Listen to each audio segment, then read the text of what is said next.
Bugün Gəncə Dövlət Universitetinin Ümumi Texniki Fənlər və Texnologiya kafedrasında növbəti elmi seminar keçirildi. Seminarda kafedranın professor müəllim heyəti, tədris köməkçi heyət və tələbələr fəal iştirak etdilər.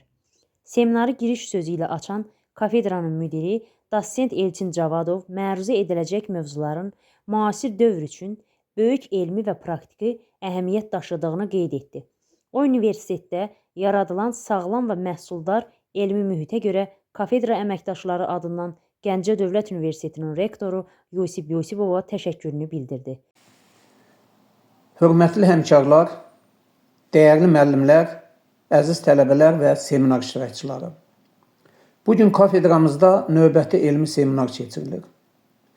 Elmi seminarlar biliklərin paylaşılması və fikir mübadiləsi üçün vacibdir. Bu cür tədbirlər elmi fəaliyyətin inkişafına kömək edir. Universitetimizdə elmi işlər üçün yaxşı şərait yaradılıb. Bu şəraitə görə universitetimizin rektoru Professor Yusif Yusifova kafedramız adından təşəkkür edirəm. Bugünkü seminar iki aktual mövzuya həsr olunub.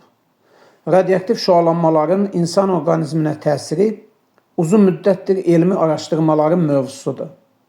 Bu məsələ insan sağlamlığı üçün əhəmiyyətlidir. Digər mövzu isə mobil telefonların insan orqanizminə zərərli təsirləri ilə bağlıdır. Mobil telefonlardan geniş istifadə bu mövzunu daha da aktuallaşdırıb. Hər iki mövzu gündəlik həyatımızla birbaşa əlaqəlidir və həm cəmiyyət üçün, həm də tələbələr üçün də maraqlıdır. İndi isə mövzu ilə əlaqədar sözü məruzəçi kafedranın attestatsız dosenti Mətanət Sadıxovaya verirəm. Buyurun Mətanət xanım. Hörmətli seminar iştirakçıları, hər birinizi salamlayıram. Bugünkü mövzumuz, elmi seminarımızın mövzusu radioaktiv şüalanmanın insan orqanizminə təsir xüsusiyyətləridir. Böyük şüalanma dozasının tezliklə qeydə alınması o qədər çətin olmasa da, ancaq onu demək lazımdır ki, kiçik dozada şüalanmanı qeydə almaq o qədər də asan deyil. Məruzədə radioaktiv tullantıların təhlükəsiz saxlanılması, daşınması və utilizasiyası problemləri, bu tullantıların ekosistemə və insan sağlamlığına mümkün təsirləri elmi əsaslarla izah olundu.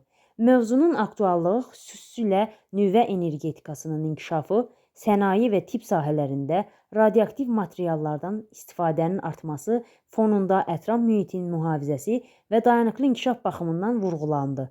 Daha sonra attestatsız dosent Saidə Tağıyeva mobil telefonlar və elektromaqnit şüalanma, sağlamlıq riskləri və müasir tədqiqatlar mövzusunda məruzə ilə çıxış etdi. Hörmətli seminar iştirakçıları, mən bugünkü seminar mövzum mobil telefonlar, elektromaqnit şüaları, sağlamlıq riskləri və müasir tədqiqatlar. Biz bilirik ki, son 30 ilin ən geniş istifadə edilən cihazlarından biri də mobil telefonlardır. Mobil informasiyaların alınması, təhsildə müəyyən biliklər əldə edilməsi, insanların bir-birinə mesaj ötürülməsi üçün də geniş istifadə edilən bir cihazdır. Yəni, bu günü-gündən mobil telefondan istifadə edənlərin sayı artır və buna asılı olaraq yeni mobil telefonlar da istehsal edilir.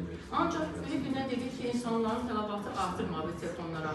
Bu o deməkdir ki, insanlar nə qədər uzun müddət telefonlardan istifadə edərsə, onların sağlamlığına bir o qədər də mənfi təsir göstərir. Mövzunun aktuallığı müasir dövrdə mobil telefonlardan intensiv istifadə, xüsusilə uşaqlar və gənclər arasında sağlamlıq risklərinin öyrənilməsi zərurəti ilə əlaqələndirildi. Hər iki məruzə ətrafında geniş müzakirələr aparıldı. Tələbələrin və digər iştirakçıların sualları məruzəçilər tərəfindən ətraflı cavablandırıldı. Seminar canlı diskussiya şəraitində keçdi və iştirakçıların mövzulara böyük marağı ilə yadda qaldı.